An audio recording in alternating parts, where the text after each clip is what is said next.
Six of Wands energy, it's a long battle right here, no? And you wanna win dito sa situation na to or dito sa type of situation na ito. When we say long battle, it could be ongoing or it could be sinimulan mo ito medyo matagal-tagal na, no? Tas ito ay patuloy pa rin na nangyayari. Okay? So you're still working on it, kind of thing. So let us see, what is this that you wanna win? Ooh, the devil is here. But I think you are the devil here.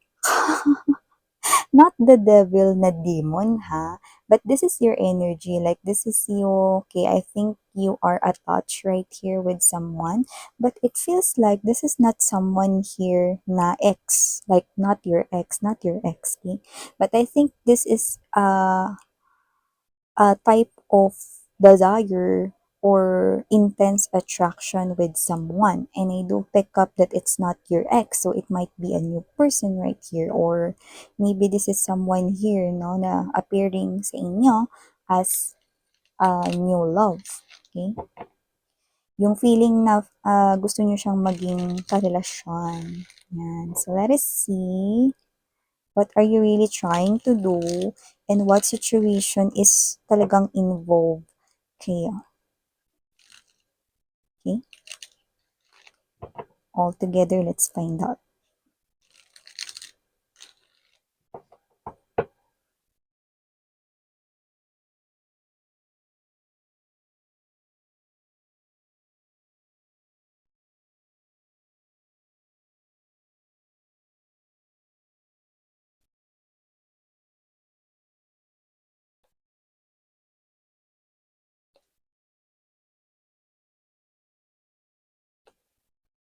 Oh, ay teka. Oh, Five of Coins energy, right at the heart of this reading, beside the Two of Swords energy. And this is something here significant, no? The Seven of Swords. Let us see. I like your energy. Okay? You know. Okay, great. Yan, great ngayon, miss yan, hindi nice. Kaya nga great, ibig sabihin ang ganda nito for you guys, no? Super great. Pero before we start diving more into this reading of yours, let me just greet everybody. Good morning everyone. Ako po si Yan. Welcome to the new subscribers, new viewers. Welcome. And sa mga returning kong tambayers na walang sawang tumatambay dito na pati dun sa aking other channel, thank you so much. Yes, you heard it right mga beeps, no? Kung hindi niyo pa knows, and you haven't tried na tumambay pa dun with my other channel, then go ahead, check that out. No? Ang link ay ilalagay ko sa description box ng reading na ito. Na pag-click nyo yan, redirect na rin kayo dun sa isa ka pang channel. No? That is Dalnim. Dalnim means goddess of the moon in Korean, just like the high priestess. Okay? And yes, no, doon ay may ina-upload din tayo na everyday collective or daily collective readings. And when we say collective readings, no matter what your zodiac sign is, welcome kang makinig at manood. Basta just take only what resonates. And yes, wala rin po tayong gender dito. Babae, lalaki, LGBT, pwede nyo i-flip yung mga roles kung gusto ninyo because isa itong general reading. And at the end of the day, everybody, you have your free will with you na free nyong gamitin, of course naman, anytime, anywhere. So, here, you are appearing here as someone na nakikita ko talaga, no, na meron kang guts, yan, no, anong guts, no, meron ka ritong ibubuga mga babes, no, I'm seeing you right here, may tsura ka, you're beautiful, you're handsome, no, alam mo yung you carry yourself, okay, na maganda, yan, no, you carry yourself ng maayos, no, you know your self-worth dito, kaya ganito, yung iyong energy with the Queen of Wands energy. Wala tayong gender, okay? So, just take only what resonates. Please, yung energies yung ating pag-focusan. Okay. And yes, nakikita rin natin rito na dahil ganun nga yung energy mo, no matter what your body shape is, no matter kung ano yung iyo rito na self, you think na ikaw ay beautiful. And yes, you are. Okay? You think that you are sexy. Yes, you are. You think that you're handsome. Yes, you are. So I do pick up right here that you are really very attractive and you know your worth. Okay? And I do see you like someone here who is appearing as the King of Pentacles energy. You look at this person right here, nakaharap ka dito sa kanya, no, but look at your eyeballs. Dito nakatingin, no? So, you are someone here na parang medyo inis ka with this person right here. No? It looks like gusto mo siya ritong i-snub. Gusto mo siya rito mga babes, no, na pitikin si ilong. Or sa tenga, no? Whoever this energy is, this is the person here you like, you want. And I'm hearing you right here ranting. Nag-rant kayo rito, no? It looks like this is you. No? Pwedeng kapag mag-isa ka lang and kapag kasama mo rito, no? Yung palagi mong kasama na kumain sa work or sa lunch, no? Na body, best body mo, no? Or pwede rin naman with your friends, no? Whether you're alone, or whether you are with someone, like your friend, this is you.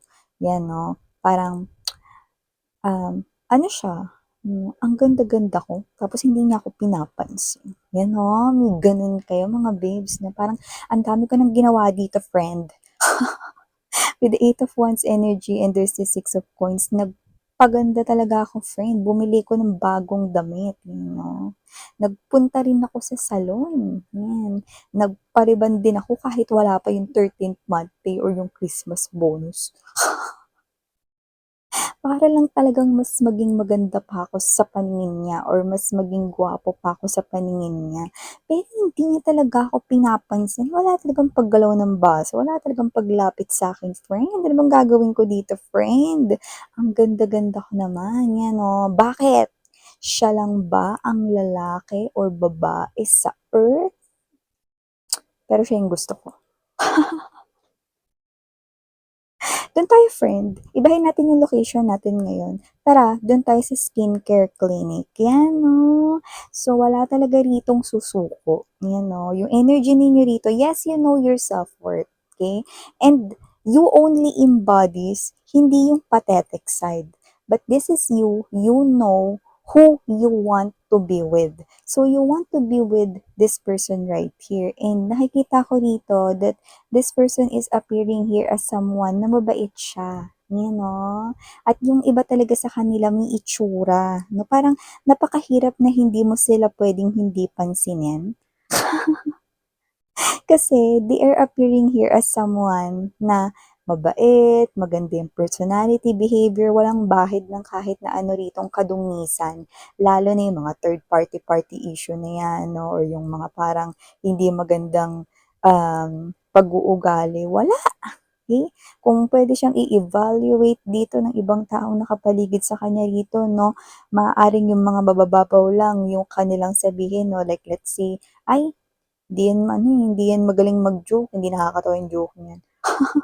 Yung ganun lang kababaw na reason, no? Pero wala tayong maitapon rito with this person right here. That's why you like this person here because you are attracted, not just with his or her personality, behavior na talaga namang very impressive, or sa kanya rin dito na physical appearance, but you are really attracted that this person right here is a good person. Diba? This is a great opportunity right here. So you want to hold on with this person right here. So you want to do everything right here to get this person's attention, no? Gusto ko pa rin siya, friend. Tara, punta na tayo dun sa skincare clinic. Malata dun kay Bello. Kay Doktora Vicky Bello. Gano? Kaya kay Kalayan. Mga ganyan. So whatever the case may be, no? Example ko lang yan. Pero ganun yung energy, no? This is you kahit naiinis kayo dito na parang ang hirap naman na mapansin kayo with this person. Hindi ko alam kung kami ba ng tao na yan, may chance kasi parang wala akong nakikita rito na parang kahit na anong movement na ginagawa niya for me, ganun kayo, no? So parang kayo to, no, na parang um, clueless, wala kayong kaalam-alam 'no, na parang, "Ano ba 'to, hanggang paghanga na lang ba 'to or may patutunguhan ba 'tong feelings ko dito with this person?" 'Yan, pero tuloy-tuloy yung actions na ginagawa ninyo. Ay nakikita ko dito na parang iniisip ninyo with the Seven of Swords energy right here 'no, with the Five of Coins 'no, feeling ninyo binablock niya yung yung inyong energy na makalapit sa kanya. Hindi niya binablock mga babes 'no. Kasi kung sino man siya, unahin ko lang yung sinabi ko ulit kanina 'no, maganda po yung personality niya, okey?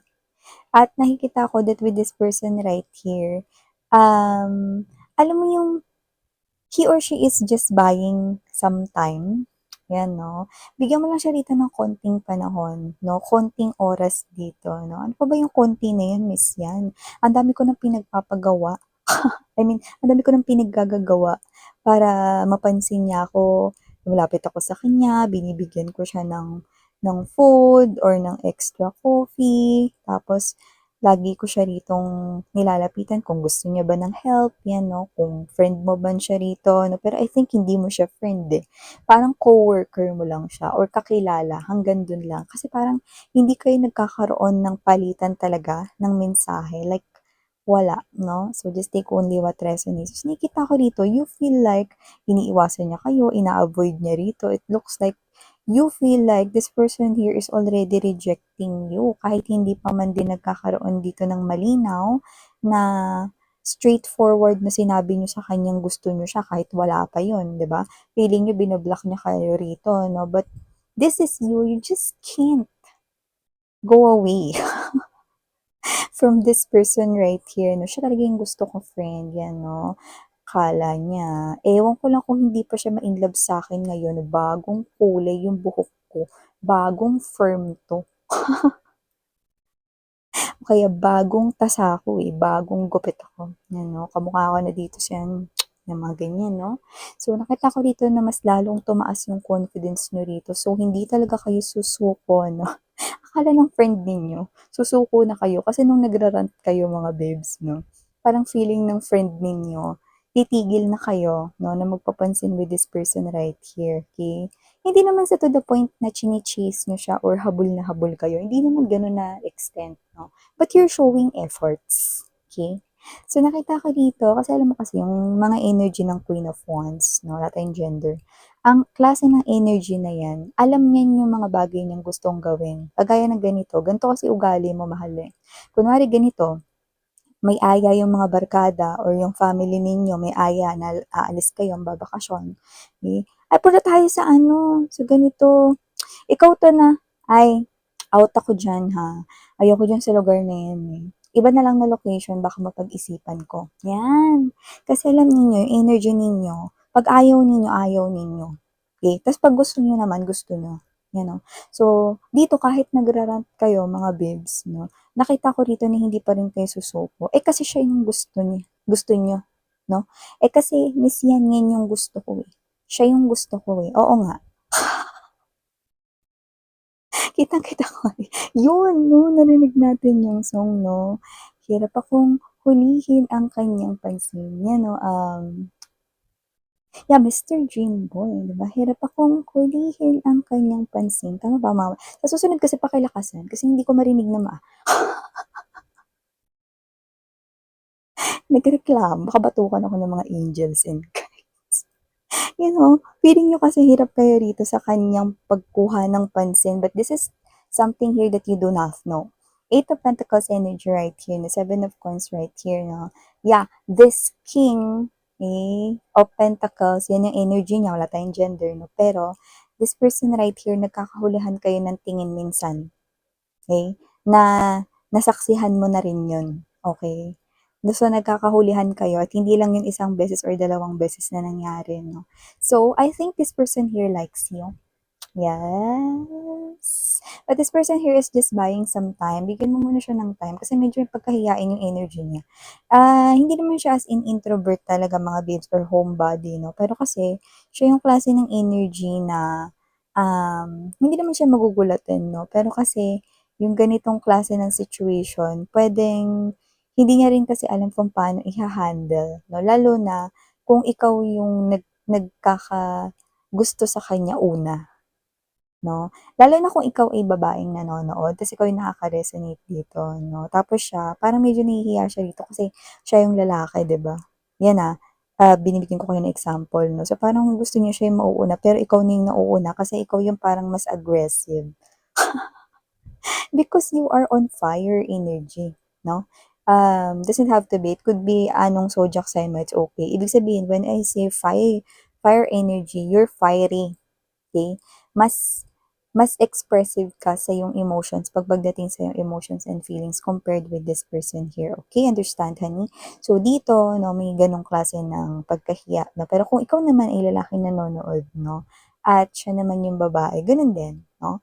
This person here is just buying some time, 'no? Kasi this is something here na parang hindi niya rin alam kung paano ito i-handle lalo na kung mahinhin siya or siya yung klase ng energy, 'no, na konti lang yung kanyang circle of friends. So, yeah, okay.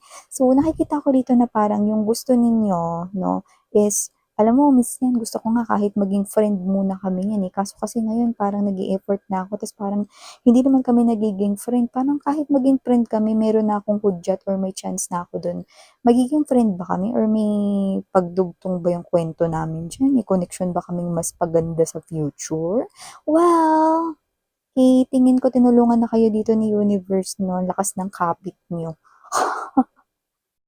Kasi nakita ko dito 'no, na parang this is you, because of you pursuing the situation with this person that you like, okay?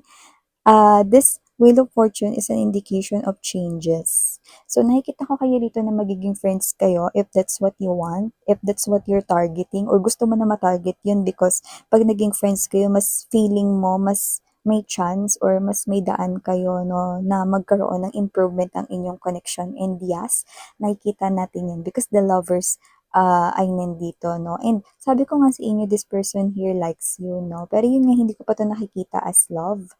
So this person here is just buying some time, okay? This person here is also taking glances sa inyo, tumitingin at sumusulip din siya sa inyo rito, no? Yeah, yung mga pag-ganun-ganun niya kahit wala siyang ginagawa, this person here likes you.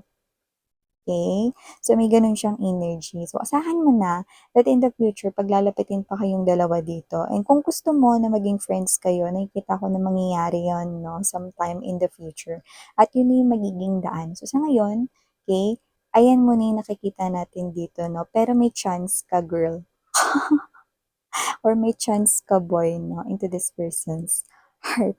So, okay na, pwede nang kumalma, no? So, if you think na hindi ka niya napapansin, no, at feeling mo, ang dami mo ng ginastos na para magpariband at magpaganda, alam mo, this person right here, gusto niya yung simpleng ikaw lang. So, kahit wala ka nang gawin ng mga ganyan, okay, this person finds you still very attractive, 'no? So, minsan puwede ko bang aralin yung may makeup pero no makeup yung parang ano, datingan, 'no? Alam ko ibig niyong sabihin dun, yung no makeup pero may makeup kayo, parang, konti lang, parang ang flawless lang ng inyong face, 'di ba? Parang ano lang, no glowy-glowy, yung kunwari wala kayong makeup, 'no? 'Yan, 'no? So, gusto niyo simple lang, 'no, pero puwede niyong gawin yung no makeup look. Ang dami diyan sa YouTube, panoorin niyo, 'yan 'no, para alam niyo na, okey. So, gusto niyo yung simple lang mga babes 'no, ayan, okey, mapa-babae, mapa-lalaki, and LGBTQ. So, again, I'm Yan, thank you so much. Sarang Hiya, love and light, and meow.